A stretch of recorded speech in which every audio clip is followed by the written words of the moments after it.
नमस्कार, स्वागत है आपका NSC 9 न्यूज चैनल में। मैं मानसी यादव आपके साथ। अमेरिकी राष्ट्रपति डोनाल्ड ट्रंप ने कहा कि देश में कई अहम नौकरियों के लिए पर्याप्त टैलेंटेड लोग नहीं हैं, इसलिए विदेशी स्किल्ड वर्कर्स की जरूरत पड़ती है। ट्रंप ने यह बयान एक न्यूज चैनल को दिए एक इंटरव्यू में कहा। एंकर ने ट्रंप से पूछा कि क्या H-1B वीजा की संख्या कम की जाएगी, क्योंकि इससे अमेरिकी मजदूरों के वेतन पर असर पड़ता है। इस पर ट्रंप ने जवाब दिया कि हाँ, मैं सहमत हूं, लेकिन आपको बाहर के टैलेंट भी लाना होगा। जब एंकर ने कहा कि अमेरिका में काफी टैलेंटेड लोग हैं, तो ट्रंप बोले नहीं, कुछ खास क्षेत्रों में हमारे पास टैलेंट नहीं है। आप बेरोजगार लोगों को उठाकर मिसाइल फैक्ट्री में नहीं भेज सकते। But you also do have to bring in talent. When well, we a have country plenty of talented people no, you here. don't. No, you don't. We don't have talented people here. No, you don't have certain talents, and people have to learn. You can't take people off an unemployment line and say, "I'm going to put you into a factory where we're going to make missiles," or "I'm going to put How did we ever do it before? Well, let me when you just, and I were I'll give you an example. In Georgia, they raided because they wanted illegal immigrants out. They had people from South Korea that made batteries all their lives. You know, making batteries are very complicated. It's not an easy thing and very dangerous. A lot of explosions, a lot of problems. They had like 500 or 600 people, early stages, to make batteries and to teach people how to do it. Well, they wanted them to get out of the country. You're going to need that, Laura. I mean, I know you and I disagree on this.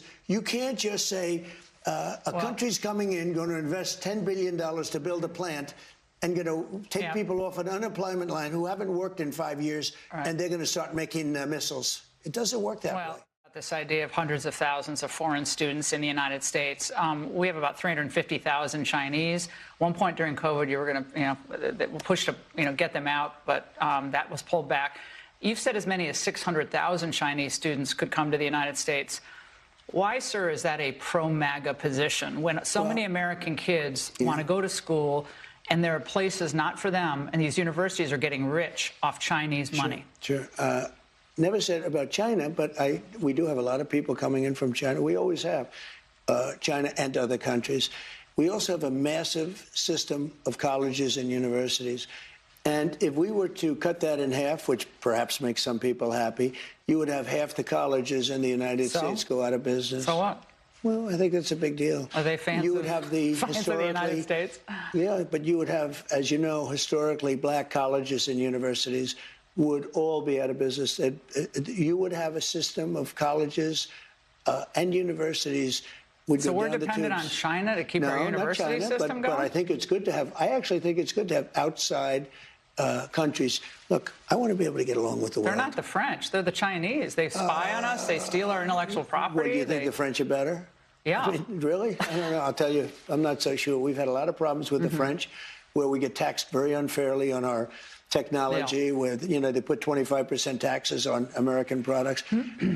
Look, assuming everyone treats us badly, because that's the way I am, but we take in trillions of dollars from students. The students pay more than double when they come in from most foreign countries.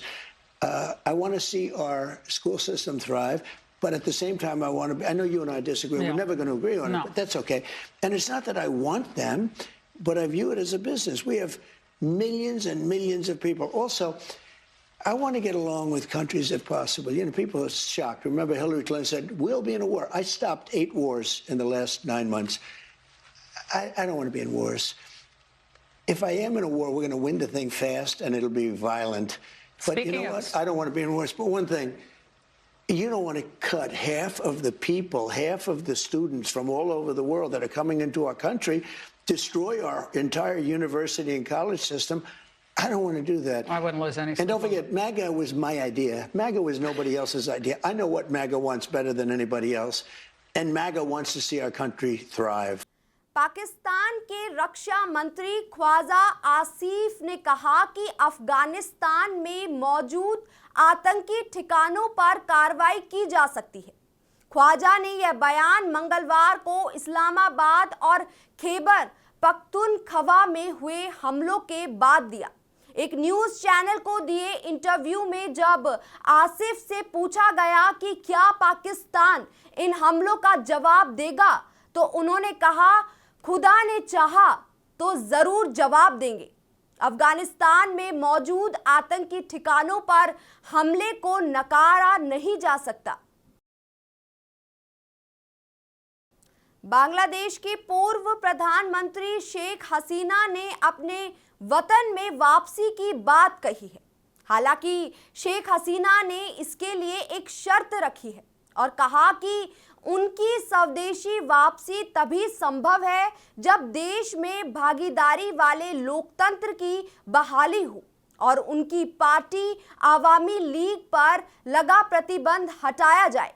वे बांग्लादेश में स्वतंत्र, निष्पक्ष और समावेशी चुनाव की मांग कर रही है। आपको बता दें कि उनका ये बयान ऐसे वक्त में आया है जब बांग्लादेश में आवामी लीग पार्टी 13 नवंबर को बड़े लॉकडाउन का ऐलान कर चुकी है।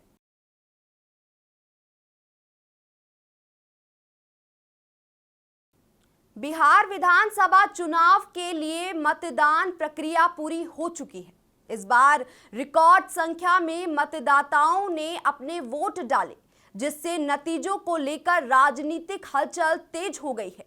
चुनाव परिणाम 14 नवंबर को घोषित किए जाएंगे। मतगणना का कार्य सुबह 8 बजे से शुरू होगा। मतदान समाप्त होने के बाद मुख्यमंत्री नीतीश कुमार पटना के महावीर मंदिर में दर्शन करने पहुंचे और पूजा अर्चना की। वहीं इसके बाद सीएम मजार पर भी गए, जहां उन्होंने सिर पर हरा साफा बांधकर दुआ मांगी। नीतीश इसके बाद पटना सिटी स्थित गुरुद्वारा पहुंचे। चुनावी माहौल के बीच उनके इस धार्मिक दौरे को राजनीतिक रूप से भी महत्वपूर्ण माना जा रहा है।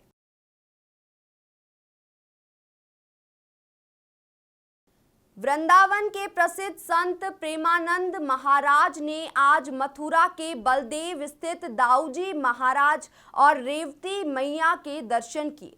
उनके अचानक आगमन की खबर फैलते ही बड़ी संख्या में भक्त मंदिर में जमा हो गए। भक्त महाराज की एक झलक पाने के लिए बेताब थे।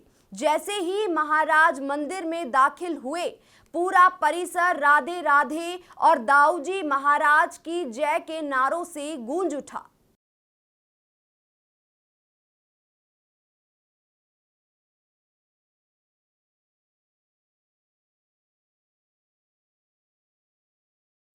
बिहार विधानसभा चुनाव के अंतिम चरण का मतदान खत्म होते ही कल शाम एग्जिट पोल आए। 17 एजेंसियों के पोल ऑफ पोल्स में बिहार में एनडीए को साफ बहुमत मिलता दिख रहा है। 243 सीटों की विधानसभा में एनडीए को 154 सीटें मिलने का अनुमान है। महागठबंधन को 83 सीटों पर सिमटता बताया जा रहा है, जबकि अन्य के खाते में 5 सीटें जा सकती है। आपको बता दें कि पिछले चुनाव में एनडीए को 125, महागठबंधन को 110 और अन्य को 8 सीटें मिली थी। यानी इस बार एनडीए को करीब 29 सीटों का फायदा, जबकि महागठबंधन को 27 सीटों का नुकसान होता दिख रहा है।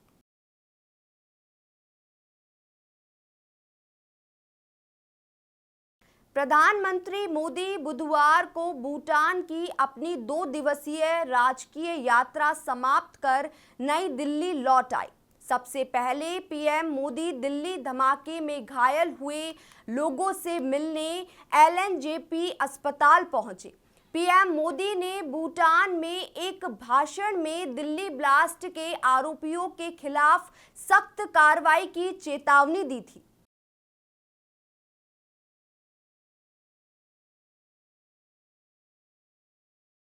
ऊर्जा मंत्री हीरालाल नागर ने कनवास क्षेत्र के लोड़ाहेड़ा, गंगापुर, गुंजारा और सिमलिया आदि गांवों में रात्रि चौपाल की।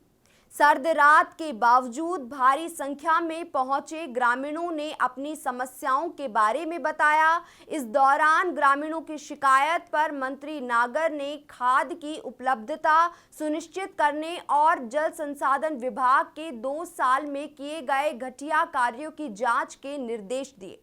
इस दौरान रात्रि चौपाल में किसानों ने खाद नहीं मिलने और कालाबाजारी की शिकायत की।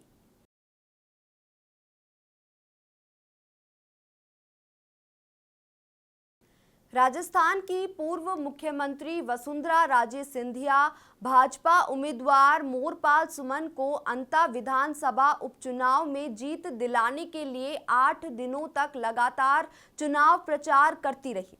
इस दौरान उन्होंने मुख्यमंत्री भजनलाल शर्मा के साथ भी 2 रोड शो किए। अब सबकी निगाहें 14 नवंबर को आने वाले चुनाव परिणाम पर टिकी है। हालांकि इससे पहले राजे एक वीडियो जारी कर कार्यकर्ताओं और मतदाताओं का आभार व्यक्त किया है।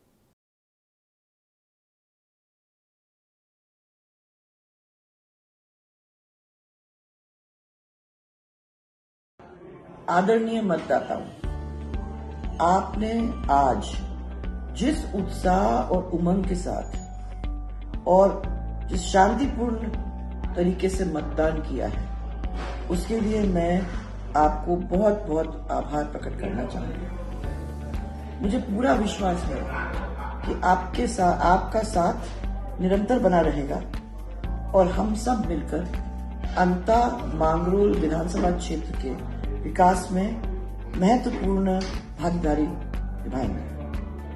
आप सबको बहुत बहुत फिर से धन्यवाद। पंजाब के एक्टर सिंगर दिलजीत दोसांझ ने न्यूजीलैंड शो से पहले ट्रोलर्स को करारा जवाब दिया है।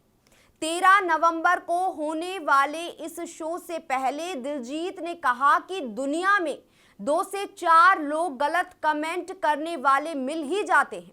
मैं ऐसे लोगों की परवाह नहीं करता। ऑस्ट्रेलिया शो के दौरान दिलजीत ने कहा कि एक दौर ऐसा था जब आपकी तरक्की से रिश्तेदार जलते थे, वह आपको गलत कमेंट पास करते थे। अब तो दुनिया में कई लोग बहुत जलते हैं, उनका काम ही कुछ ना कुछ कमेंट करना है। इसीलिए इन सब चीज़ों की परवाह न करते हुए जिंदगी में आगे बढ़ना चाहिए।